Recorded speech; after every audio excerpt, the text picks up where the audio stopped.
Ashwani, it's your turn. Yep. Good evening, members of the council. I first want to thank you and all of your staff for the great work you do for the community. My name is Ashwani Jain. I'm a first-generation American, a native of Montgomery County, the son of small business owners, a proud product of our public schools, a former appointee with the Obama-Biden administration, and a 15-year survivor of childhood cancer. I love Montgomery County and have been so blessed to call it my home. I've lived in 4 of the 5 council districts on both the east and west sides of our county.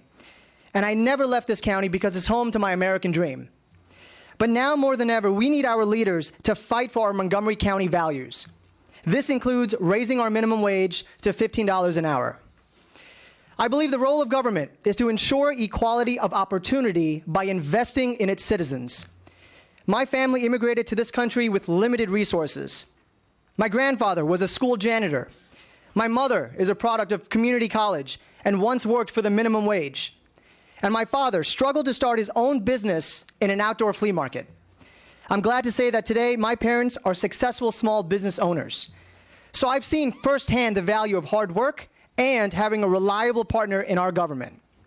But our goal should be to continue creating an ecosystem that accelerates our residents into the jobs of tomorrow. By raising our minimum wage to something closer to a living wage of $15 an hour, we can improve the lives of our working families, save taxpayers money that would otherwise go towards subsidies, and increase our competitiveness in terms of attracting talented people. This will help our small business owners who understand the need to invest in their employees to ensure less costly employee turnover and increased employee retention.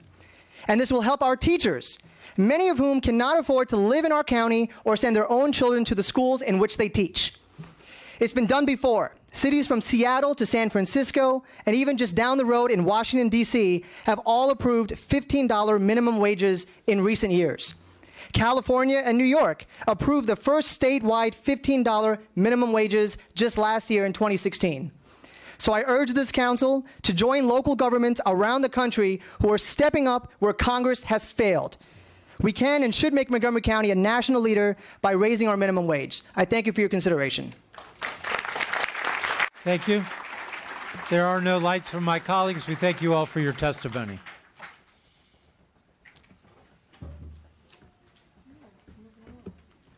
Group F, Mr. Vest, Mr. Snyder, Eva, Mr. Cook, Michael, Brandy.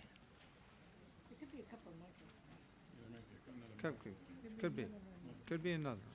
We'll see if he's here. We'll see if he's confused.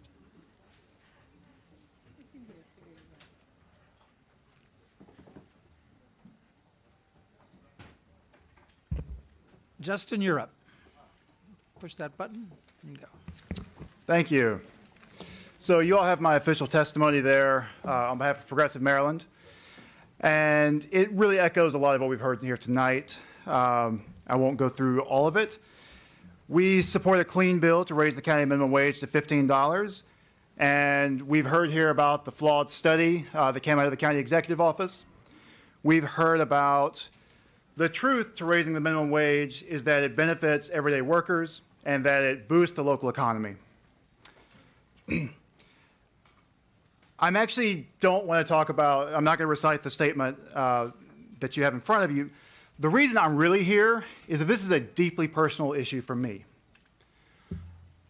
I mean, I could have simply submitted written testimony, but I wanted to come here because I have worked for minimum wage. And I really know what that's like, not to know where your next meal is going to come from, to have food stamps that simply don't go far enough, where you can't buy the basics that you need when you have a family, whether that's diapers for your kid or toiletries for the household. I spent 7 years of my life working in grocery stores for minimum and low wages. I had a family. At the time, I had 2 kids. I have 3 now. And I was putting myself through school. And the struggles that I faced day to day were so real. And $50 might be all you were short. But that meant you had to pick what bills you were going to pay and which ones you just couldn't.